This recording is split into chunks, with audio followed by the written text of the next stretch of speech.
Welcome to the Leader-Post Rider Rumblings podcast. This is episode number 161. Taylor Shire and Darrell Davis alongside with you to chat about the Saskatchewan Roughriders as we are now officially into the CFL preseason with the Riders set to take on the Winnipeg Blue Bombers on Saturday over in Manitoba. And Darrell, feels like it's been a sort of a long off season, but we are finally able to talk about a game, although it means nothing in the standings wise.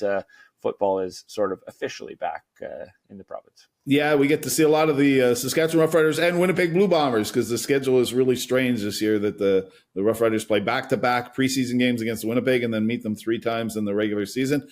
That's great. That's the team they have to compare themselves against, right? Whether Winnipeg wins the West or is at least competitive in the West, the Roughriders have to prove that they're capable of getting past the Winnipeg Blue Bombers. So I'm looking forward to the season in that regard, and looking forward to the first preseason game too, Taylor. We've got some obviously a couple of question marks, but it's a pretty well established roster. I don't think we have a lot of places that we're going to say, oh boy, they're worried. That's a worrisome spot for them. So that's a good sign for the Roughriders. Yeah, they're basically through 2 weeks of training camp up in Saskatoon. After this weekend's game, they're going to move back to Regina for the final week of training camp and then play that final preseason game against the Blue Bombers the following Friday. So in terms of, what we need to see from this team in the preseason game against Winnipeg, obviously they don't need a victory. It's not these massive 2 points.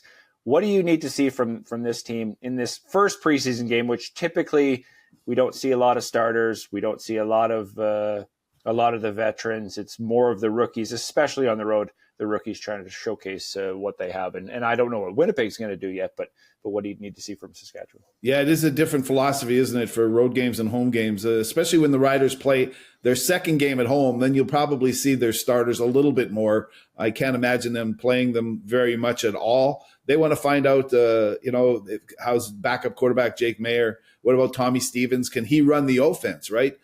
Because they're both behind Trevor Harris, the starter, who's going to be 39. So you have to make sure that those guys can play. Trevor Harris has been hurt the last 2 seasons.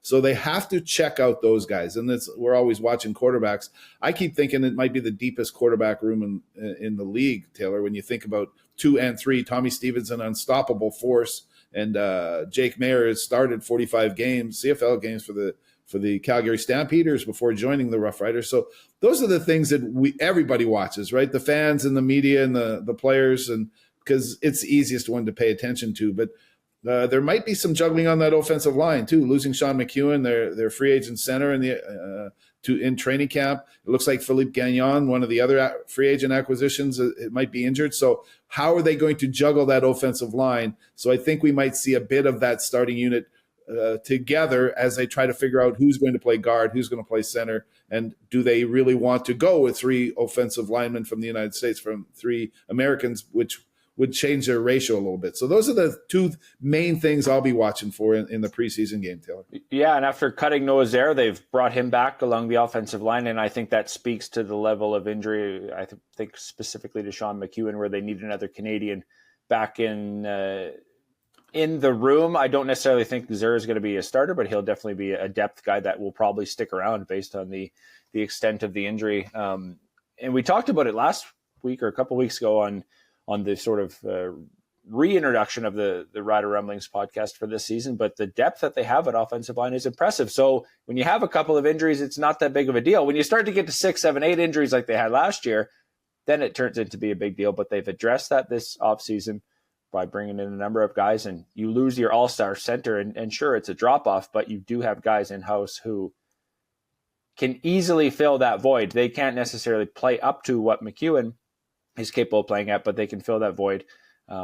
Logan Ferland played a lot of center last year when Peter Godber was hurt. I think he's more valuable at guard, especially because he can flip around if there's ever an injury or tackle, and you don't have to bring in a center. So I think they're going to try Zach Fry at center, which gives him a chance to play. And as you said, Jacob Brammer, an American, getting a lot of reps at guard throughout camp, where he did play last year. He obviously did play some tackle as well, but if you have the flexibility, which they do because they are starting 3 Canadians at receiver with Del Duncan Busby alongside Sam Emelis and Kean Schaefer-Baker, you have that flexibility.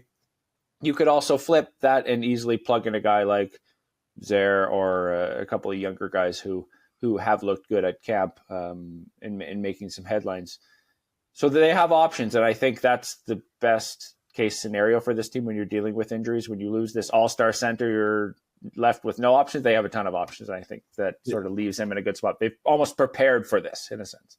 Well, they prepared for it last year quite a bit, didn't they? What did we figure? Didn't we count that? They had 16 offensive linemen. That counts Micah Johnson, who played defensive line a little bit, and Miles Brown, I think, did a little bit too. So we added 2, but they ran out of offensive linemen. They only dress 1 extra during a regular season game. So sometimes it gets a little bit panicky on the sidelines. So the fact that they had 16 guys who played that position and still didn't have a horrible offensive line, it's pretty impressive. It speaks highly to the coaching staff and the recruiting that they've done, and it's helped them this year. They have Jamarcus Hardrick back at right tackle. Losing him early in the season last year really shot them down. He was one of their spiritual leaders too, right? And obviously a good offensive lineman.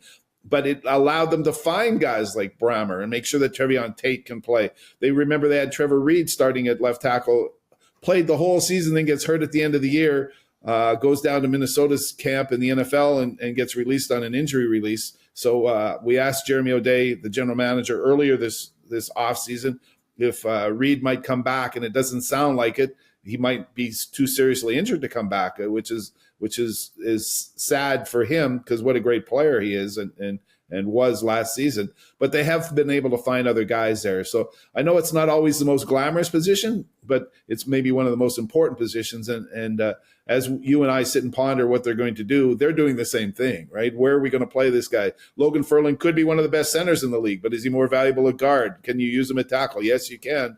Having people like that make this team a lot stronger. And I still think that they're going to have to figure out where they're playing everybody. But your point about the 3 Americans helps, makes it easier to replace players too. But they can do it because they have good Canadian talent in other places, especially at receiver, but also in the defensive backfield. Yeah, Tavon Campbell is obviously on track to start at cornerback. Nelson Lacombo at safety, and that really is their defense. I know they do have the flexibility to play A.J. Allen at linebacker, another Canadian, so that could eventually flip the ratio if they ever needed to play that position. But I think they're in a good shape ratio-wise heading into the season. But in terms of expectations for the preseason, I do also want to watch the quarterbacks. How is Tommy Stevens when he throws the ball versus how he runs the ball? We know what he can do with his legs, but what can he do with his arms? And can he run the offense at a pinch? And will Jack Cohn get any opportunities to make his case to move up? There's no spot for him on the depth chart. So that to me is I don't know if it's a storyline to watch, but because to me, he's just going to be on the practice roster. And is he willing to accept that? And after being sort of the third stringer last year, there's not a lot of movement that's going to happen in terms of the quarterbacking depth chart based on what I've seen and the makeup of these 4 guys. So versus last year, we had that sort of camp competition. Who's going to be the number 2? That was kind of the big storyline, right? Shea Patterson eventually won the number 2 spot, and Jack Cohn was sort of that number 3 rookie coming in. But he's, I think, going to take a step down on the depth chart based on the guys that they brought in this year. But one of the positions I'm excited to watch is that sort of backup running back spot. Mario Anderson and Trent Penix will be the 2 guys that I'll be keeping an eye on. And they're sort of, a running back is sort of an easy position to watch in the preseason. You see a guy have a big game, get a bunch of carries and break some tackles. You get there's sort of some buzz around him, right?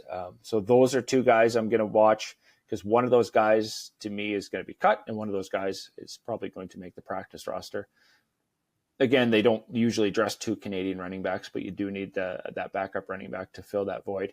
Or if they somehow find a way to work him in on special teams, that might be an option as well. But Thomas Bertrand-Houdon to me is the backup running back, and then they'll have this American potentially headed to the practice roster. But I always like to see the playmakers in action during the preseason, and I guess that would also speak to the receivers as well.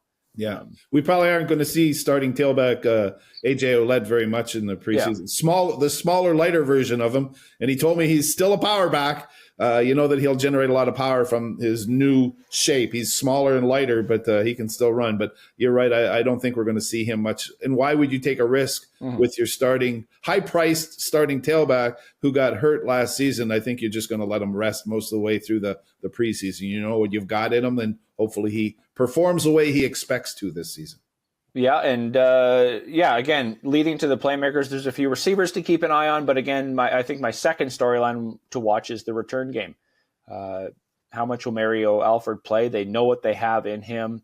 I don't necessarily think he's progressing in his career. I think he's sort of falling off a little bit. We saw that last year. But if he's healthy, he's had a good offseason, maybe he takes a few more chances and tries to break a few earlier in the season. Or does he? We wondered about him quite a bit last year. We had on this podcast, right? Yeah. We talked about him a lot, running out of bounds and just not fighting for those extra yards, which that's what returners are supposed to do. And we didn't see that from Mario Alford last year. So I was surprised they even brought him back, to be honest. I guess they're giving him another opportunity, but I thought that they would go with newer, younger, and somebody who's really going to fight for that upfield yardage. And if he doesn't do that right in the preseason, then I think it's time to move on and find a new returner.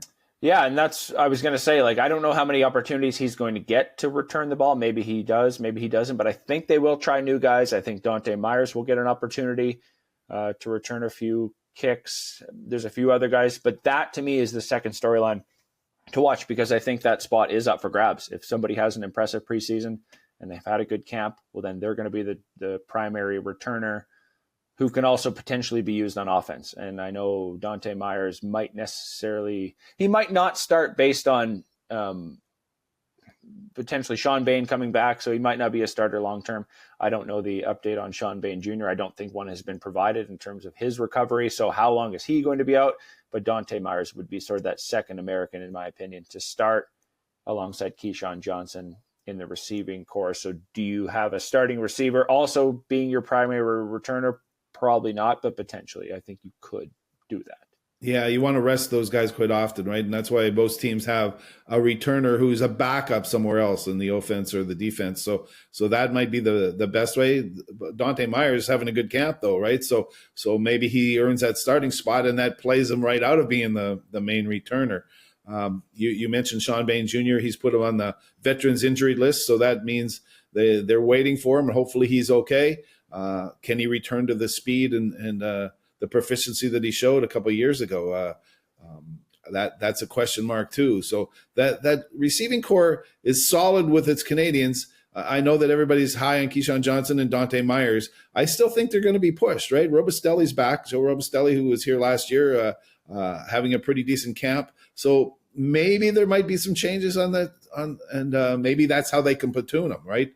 Keep Robustelli on the roster, and then let Myers be the returner and come in sometimes to play offense. There's lots of different ways that they could do it, but that return game does need some work. I think we've hit on a topic there, Taylor, that we're going to be watching a little bit, and it's often a forgotten spot until you realize, you know what, we're not getting very good field position anymore. So I think that's one that we can watch, and how it plays out with the starter roles too. Mm-hmm. Yeah, and we talked about it last podcast, but I don't think there's a lot of starting spots up for grabs as we move over to the defense. I don't really see any guys pushing to make their case to be a starter. I think everybody's sort of penciled in, potentially along the defensive line. If there's a really good American edge rusher who has a couple of sacks in the preseason and makes a name for himself, then maybe there's a spot to back up the starters that they have. But to me, the defense is pretty set, so it'll be interesting to see how they platoon everybody. How do you see the front four? Well, Mike Rose and Micah Johnson, obviously, and then Shane Ray and Malik Carney to me are the starting ends, and until they get passed by somebody else, and that's where the preseason does come into play. If Shane Ray, Malik Carney has sort of but I think those are two veterans, and they've proven themselves long enough that they haven't lost their starting spot for week one. I think they're week one starters, but they can be pushed by younger guys. And obviously injuries do happen. So all these positions need depth, and who are those going to guys be that are going to fill those depth spots? I think we will decide that in the preseason. Yeah, true enough. I see it the same way as you do, because those are the veterans, and those are the guys, when you watch the practices, those are the guys who start with the first team. So that's the most likely one. They do rotate quite a bit. So they keep 6, sometimes 7 defensive linemen on the game day roster. So watching who they rotate in, and maybe somebody moves along and all of a sudden progresses past some of those veterans. But that's a pretty solid crew. I know it's a veteran crew. Carney's probably the youngest of the group, and I guess he could be passed. I think that they have high hopes for him, and when he plays pretty well. So that he might be the one with the longest career ahead of him, because those other guys might be pushed because of it. But that seems to be the starting front four. Coaches love experience. Corey Mace is in charge of that group. He's got the experience that he wants along that front four. And we're going to see in the preseason who the backups are, because as you said, they're all veterans. Why play veterans in the preseason if you know that they're going to be your starters? Yeah, you've got with Micah Johnson and Mike Rose, and speaking of that, I'll be interested to watch Ali Saad. They spent a first-round draft pick on getting this guy from Bowling Green. So does he come in and can he be that interior defensive tackle when he's usually played edge in college? So what does he look like? They obviously are high on him. Charbel DeBeer coming back from an injury. He had a great start to last year and then got hurt and missed the whole season. So does he pick up where he left off, and can he be that rotational guy? I think Caleb Sanders is a perfect rotational guy. He's probably a starter in his own right anywhere else, Caleb Sanders, and so certainly effective in that rotation alongside Johnson and Rose. So I think they have a really good depth at defensive tackle. I assume all those guys, they dress a lot of defensive linemen. I assume all those guys can make the active roster and deserve to make the active roster. So obviously we'll have to be deployed on special teams as well. Yep. They do like the rotation, right? A couple of years, how many years? Maybe a decade or so ago, teams started adding defensive linemen to their active roster, just so you can rotate those guys. Micah Johnson, as well as he plays, still needs a break once in a while. Mm-hmm. Even he, I think, after last year, is starting to admit a little bit that he doesn't.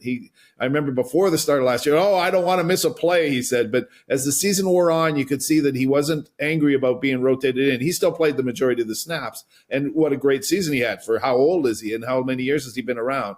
But just keeping those guys fresh is so important. It's funny to me that offensive linemen never change, that if they can use that front five over and over and over again, they do. And by the end of the game, quite often, because your defensive line have been rotating, they're fresher and even more vibrant, and they often make big plays against tired offensive line. So that's what the Roughriders really plan on doing. They don't do a lot of real tricks up front, but they do push hard, and that's what he demands, and that's why he keeps 7, maybe even 8 defensive linemen, right? Depending on how they play it a little bit and who the guys are that make the squad. So, watching them and seeing the pressure they get without very many blitzes.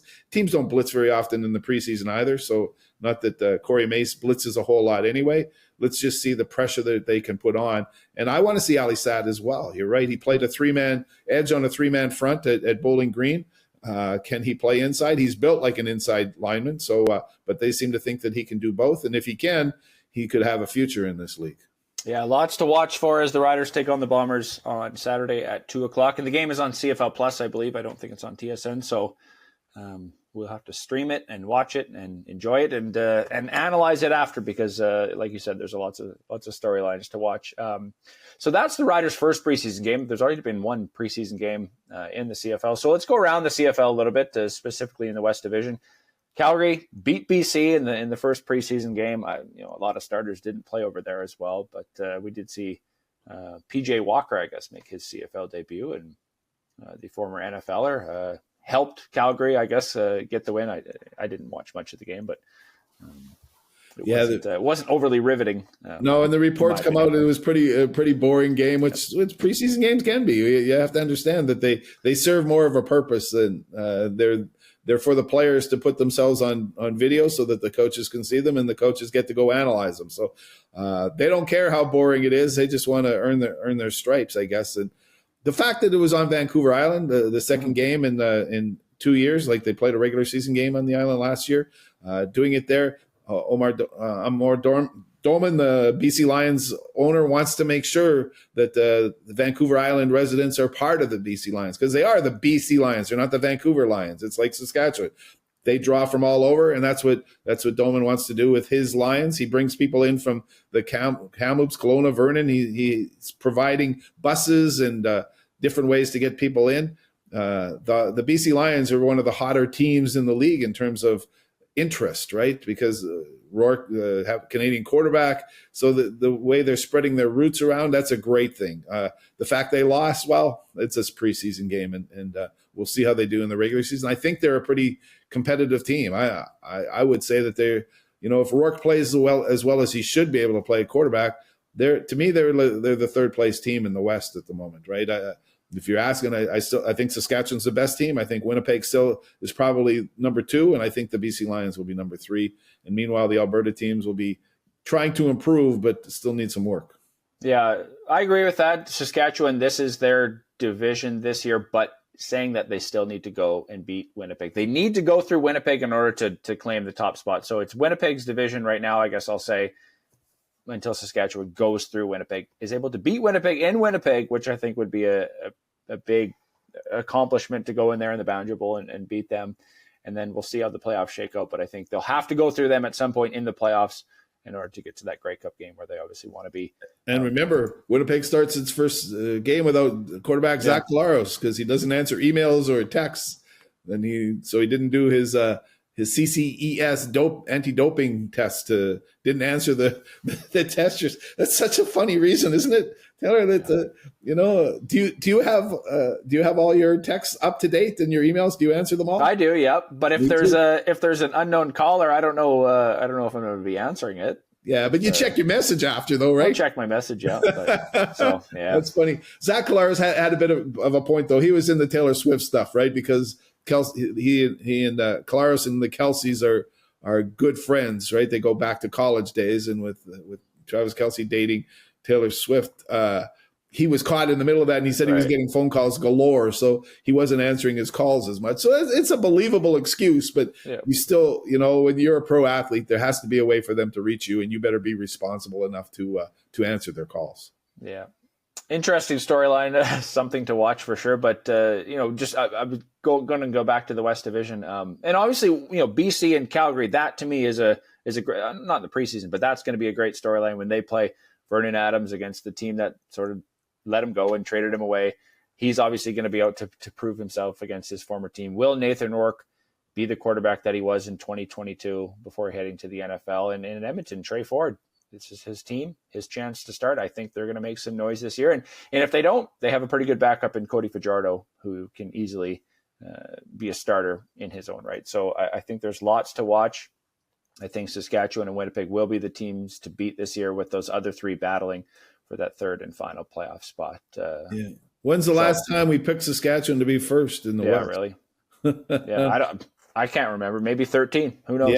Yeah, maybe. And I can't remember them being this strong, or at least projected to be this strong, right? It's played on the field, but when you look at it, what they did, they filled a couple of holes that needed to be filled, and kept most of the roster intact. And they had a pretty decent team. I think their coaches have improved a lot. I think the overall feeling, being at training camp, the overall feeling of the team, the closeness of it, you could build. We all saw that very clearly last year. I think it's fortified 2 or 3 times over again this season. So that has a lot to do with it. I think that the way they play for each other, so that makes them, and they're pretty talented, so that makes them a real contender.